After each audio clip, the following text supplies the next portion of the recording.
le conclave commencera le 7 mai pour élire le prochain pape. Alors le 7, c'est aussi la Ouais. date où un pape français, Clément VI, avait été élu en 1342. Et Ah alors, bah je savais même pas. ouais. Donc, selon vous, quand est-ce que la fumée blanche pourrait apparaître, dans la mesure où les cardinaux se connaissent mal après un pontificat où François a fait quelque peu cavalier seul? Alors c'est pas quelque peu, c'est qu'il a fait cavalier seul et donc il n'a réuni que 2 consistoires, ce qui est très peu parce que effectivement un pape se doit aussi de préparer en quelque sorte sa succession, non seulement en créant des cardinaux, mais aussi en les réunissant régulièrement afin qu'ils se connaissent. Or, une des caractéristiques de ces créations, c'est qu'elles concernent des personnes qui sont à l'autre bout du monde, qui sont des pasteurs, et donc c'est très bien, mais ces gens ne se connaissent absolument pas, quoi. Ce qui m'amène plutôt à penser d'ailleurs qu'il y aura une nouvelle, enfin un pape plutôt européen, voire italien. Donc, quand est-ce que va avoir lieu cette élection? En fait, on ne peut raisonner que par rapport à ce qu'on connaît aujourd'hui. Ce qu'il faut voir d'abord, c'est que un conclave, quel qu'il soit, c'est un moment qui est certes secret, mais qui a pour objectif d'accélérer le processus du choix. C'est-à-dire que historiquement, on a enfermé des cardinaux qui n'arrivaient pas à se mettre d'accord sur le nom d'un pape. C'était à la fin du XIIIe siècle. Et donc on les a enfermés pour presser leur décision. Et bien là, c'est la même chose. Parce que c'est jamais marrant d'être enfermé, c'est jamais marrant d'être coupé du monde. Si on les coupe du monde, c'est pas pour préserver un secret, même si le secret doit être préservé, c'est avant tout pour accélérer le processus de décision. Donc, autrement dit, ce qu'il se passe avant le conclave est aussi très important, et aussi important que le conclave lui-même, c'est la période de ce qu'on appelle les congrégations générales, qui ont lieu jusqu'à aujourd'hui. Donc à l'heure où nous enregistrons cette émission, nous sommes le mardi, et le mercredi, l'entrée en conclave se fera demain en fin d'après-midi. Combien de temps va durer le conclave?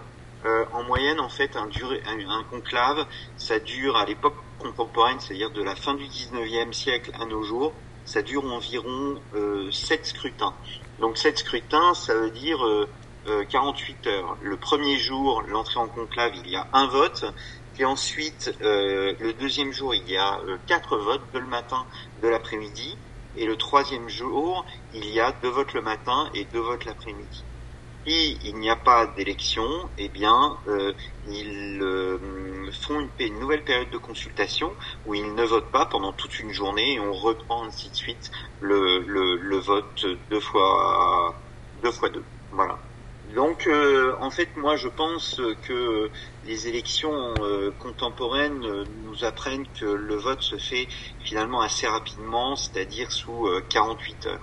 Voilà, les dernières élections, la plus longue élection qu'on a eue à l'époque contemporaine, c'était Pie XI en 1922 avec 14 tours de scrutin. Ouais. François a été élu après 5 tours de scrutin, et encore il y a eu 4 tours de scrutin, mais le problème c'est que le quatrième, il y avait un vice de procédure. Donc pour conclure, si je puis dire, je crois que l'élection se fera avant vendredi soir. On saura quel sera le nouveau pape. Si c'est pas le cas, eh bien il y a cette journée de pause, même si les vaticanistes se battent pour savoir quand est-ce que va avoir lieu la journée de pause. Est-ce que c'est les 3 premiers jours de plein vote, c'est-à-dire trois jours avec 4 votes, soit 12 votes, et donc dans ce cas-là, il y aurait une pause le dimanche, ou Ok. bien est-ce que c'est le premier jour avec un seul vote est considéré comme une journée à part entière, et donc dans ce cas-là, la pause aura lieu le samedi. Donc si le pape n'est pas élu vendredi soir, et si la pause est le samedi, ça veut dire qu'on n'aura pas de pape avant le dimanche. Et si les 3 jours de scrutin ont lieu jusqu'à samedi, eh bien, si on n'en a toujours pas, ça veut dire que le pape sera pas élu avant lundi de la semaine prochaine. Ce qui serait largement au-dessus de la moyenne Oui, ce qui serait des largement années conclaves. moyen. Ouais, moi ça m'étonnerait. Pourquoi? Parce que si vous voulez, vous avez, même si le conclave est très ouvert, vous avez quand même des figures qui se détachent. Vous avez des règles aussi qui se détachent, c'est-à-dire que un candidat idéal, c'est un candidat qui coche plusieurs cases. Il y a la question de l'âge, il y a la question de l'expérience, il y a la question du besoin de l'Église présent. Or, ces besoins aujourd'hui ont été définis, notamment par rapport à ce qu'a été ou ce que n'a pas été assez le pape François. Donc la question de la théologie, la question de l'unité de l'Église, resserrer en quelque sorte les rangs après un pontificat qui a été assez clivant.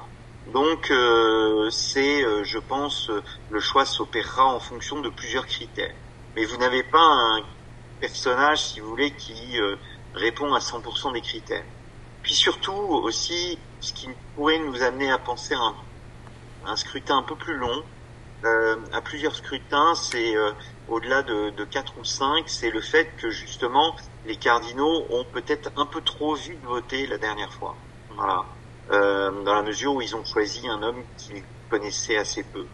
Voilà. Donc ça pour dire que les congrégations générales jouent un rôle essentiel et que au-delà de ces congrégations générales, eh bien peut-être qu'il y a une dizaine de personnes qui se détachent, mais c'est très difficile de dire. Moi, je connais des vaticanistes qui ont préparé 40 fiches de cardinaux, 40 fiches sur 133. Donc, c'est 1 sur 3, c'est énorme. On n'a pas autant de cardinaux possibles sur les autres conclaves, et il n'y avait pas autant de favoris possibles. Donc, 40 cardinaux, c'est une vision large. 20 cardinaux qui peuvent être élus, c'est une vision moyenne, et une dizaine de cardinaux, 7, 8 cardinaux, c'est une vision plutôt restreinte. Et justement, par rapport au profil du pape recherché, il y a eu la 10e congrégation générale hier. Alors il y en a eu une autre depuis ce matin, mais là on a un retour de Matteo Bruni, qui a dit que beaucoup attendaient un berger proche du peuple, une porte de communion qui rassemble tout le monde dans le sang du Christ, dans un monde où l'ordre mondial est en crise. Est-ce que c'est pour vous un profil, une attente qui correspond à ce dont l'Église a besoin? Pas grand-chose. Hein. Comment? Enfin, ce qu'ils disent, il enfonce une porte ouverte. Il enfonce une porte ouverte, c'est que n'importe quel cardinal, qui soit conservateur ou bien progressiste, peut prononcer une telle phrase.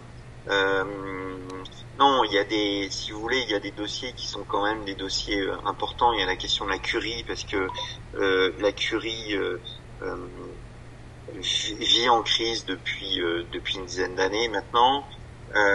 Donc il est nécessaire d'avoir quelqu'un qui sache parler et travailler avec la curie. Il y a la question de l'unité que j'évoquais à l'instant, à cause précisément de l'aspect clivant, l'aspect clivant de certains aspects du pontificat du pape François. Il y a toujours les dossiers internationaux. On me demandait tout à l'heure pour une chaîne concurrente, est-ce que les dossiers internationaux sont importants? Ils sont toujours importants. Alors il y a des papes qui sont plus politiques que d'autres. Hein. Jean-Paul II, François sont des papes plus politiques par rapport à un Benoît XVI, ou bien par rapport, je sais pas, à un Pilice. Mais en fait, la question de la diplomatie internationale du Saint-Siège, c'est une constante de ce qu'est le Saint-Siège depuis plusieurs siècles. Donc ça va pas changer. Voilà. Après, il y a des dossiers un peu plus chauds, comme celui de la synodalité. La synodalité, c'est un mot technique pour parler des structures de pouvoir au sein de l'Église. Et donc le pouvoir des évêques, le pouvoir des prêtres, et toutes ces structures, en fait, sont discutées au sein il y a eu 2 synodes, c'est-à-dire une réunion d'experts qui ont eu lieu l'an dernier en 2024 et l'année d'avant en 2023. Et le dossier est toujours ouvert et doit faire l'objet d'une suite à travers des commissions de travail. Et ces commissions de travail ont une feuille de route jusqu'en 2028. Donc il sera intéressant de voir comment le prochain pape va prendre cette question de la synodalité.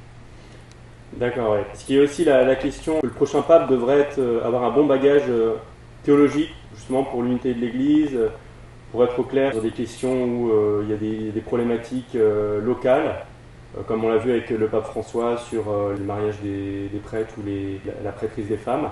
Alors c'est pas le mariage des prêtres, c'est le fait que des hommes mûrs, ce qu'on appelle les viri probati, c'est-à-dire des hommes qui n'ont plus d'enfants à charge, par exemple, mais et qui font leur preuve dans une communauté chrétienne, une communauté ecclésiale au niveau local, puissent devenir prêtres. Donc ça a été le grand débat qui a eu lieu au moment du synode sur l'Amazonie, mais le pape n'a pas souhaité prendre cette voie.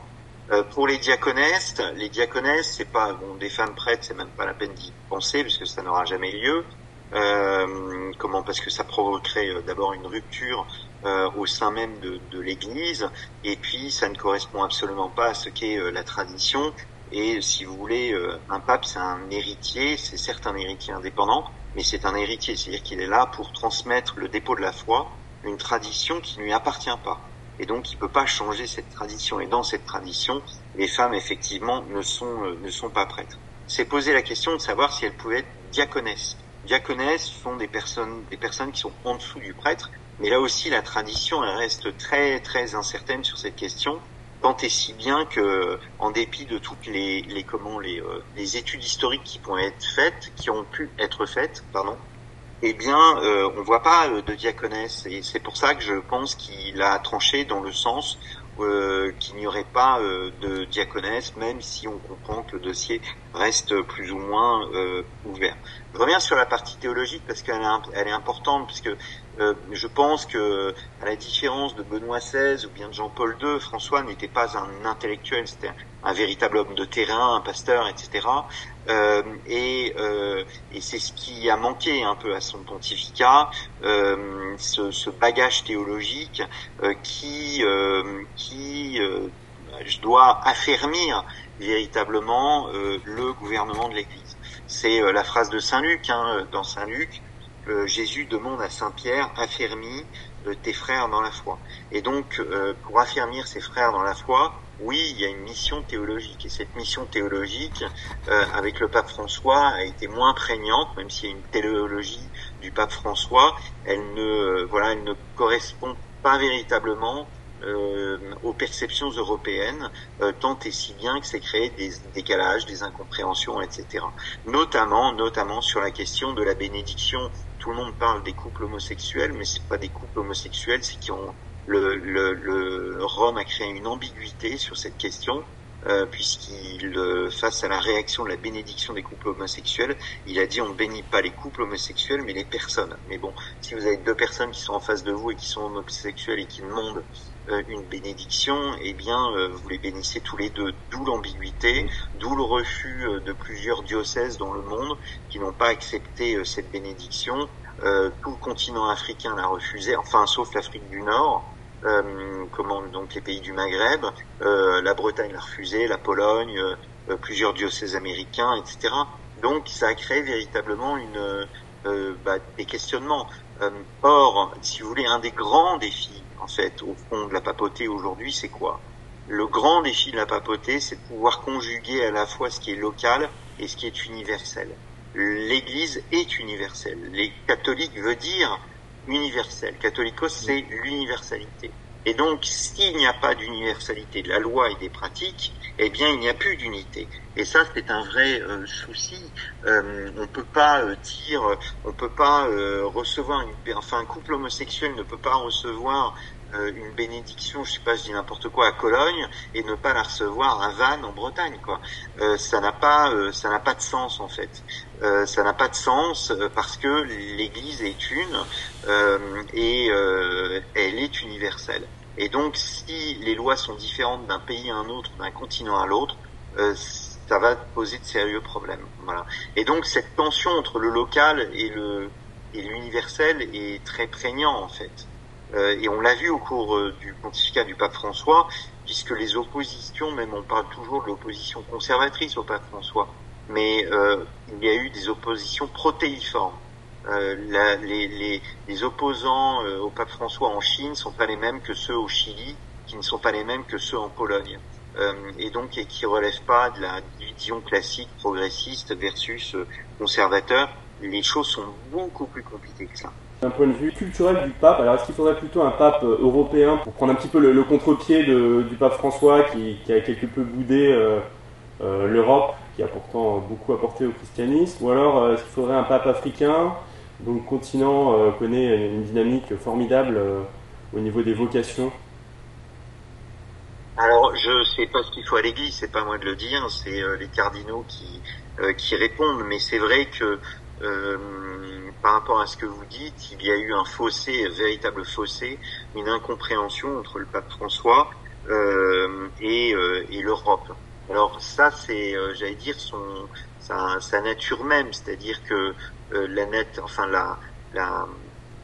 voilà, le fait que on ait eu le premier pape argentin de l'histoire. Le cardinal Bergoglio a revêtu les habits de la papauté avec une perception des choses qui reste très américaine du Sud. Et donc, c'est quoi cette perception? C'est que, de manière un peu schématique, c'est ce que je répète très souvent, c'est que en Amérique du Sud, en Amérique centrale, on voit d'abord les personnes, puis ensuite on voit le dogme, on voit la loi. Nous, en Europe, c'est différent, c'est l'inverse. On voit d'abord la loi, on voit le dogme, puis ensuite on voit les personnes. Et donc, cette différence de perception a créé un véritable clash entre les deux visions. Mais pour l'Afrique, je vois plus l'Afrique comme justement une succursale de l'Europe, ce qui n'est pas lui faire, ce n'est pas lui, lui porter préjudice, non, pas du tout. C'est que l'Afrique s'estime européenne sur le plan catholique, c'est-à-dire qu'elle a repris les enseignements et la perception européenne de la loi d'abord et les personnes ensuite. Même si encore une fois, mon analyse peut paraître par trop schématique. Mais on l'a bien vu d'ailleurs sur la bénédiction des couples homosexuels, c'est-à-dire que les évêques africains ont bien dit, voilà, si l'Europe n'est pas capable de défendre ce qu'elle a toujours défendu, eh bien nous allons le faire. Et donc, ce qui montrait le hiatus qui pouvait y avoir. Et donc, parce que les Africains voient, alors que le christianisme se développe chez eux, voient l'apostasie en quelque sorte de l'Europe qui se déchristianise, l'Europe qui légifère sur les grands sujets que sont l'avortement, l'euthanasie, etc., qui sont des sujets contre lesquels lutte l'Église. Donc oui, je crois qu'il peut y avoir un cardinal plutôt européen, porté notamment par l'Afrique, tout simplement pour de nouveau européaniser en fait la papauté. Et j'y crois d'autant plus que je me dis que les cardinaux du bout du monde, eh bien, se disent, vous savez, qu'on est au Tonga ou bien qu'on est en Mongolie, Rome doit être hors dans Rome et donc Rome est loin. Rome doit prendre en compte notre réalité locale, mais en même temps, Rome est européenne et donc il est nécessaire de remettre un pape européen sur le trône de pierre et peut-être plus italien pour la question de la curie. Il y a une dernière question, est-ce qu'une ingérence de la part de puissances politiques et économiques est à craindre? Je pense à président Macron qui s'était entretenu avec le cardinal Aveline lors des obsèques de François. Alors en fait, si vous voulez, l'ambassade de France Pelle-Saint-Ciel, donc Florence Mongin, l'ambassadrice, a publié un communiqué dans lequel elle expliquait que ça avait été fait dans l'histoire, et c'est vrai que ça a été fait dans l'histoire de France. Mais aujourd'hui, le contexte quand même est tel que et les réseaux sociaux sont tels que la démarche peut, de mon point de vue, être considérée comme imprudente. C'est-à-dire si Donald Trump avait réuni les cardinaux, si tel ou tel chef d'État avait dit avait réuni les cardinaux de son pays ou bien une partie de cardinaux d'un continent, que n'aurait-on pas dit? Donc en fait, c'est assez délicat. c'est assez délicat, d'autant plus qu'il y a le cardinal Aveline, et le cardinal Aveline fait partie des papabili. Donc en fait, je pense que c'est un faux pas, qui, de mon point de vue, peut porter préjudice au cardinal Aveline. Mais très concrètement, il n'y a pas eu d'ingérence. Voilà. Il n'y a pas eu d'ingérence. La fameuse rumeur comme quoi il aurait dit aux cardinaux qu'il ne souhaitait pas le cardinal Sarah,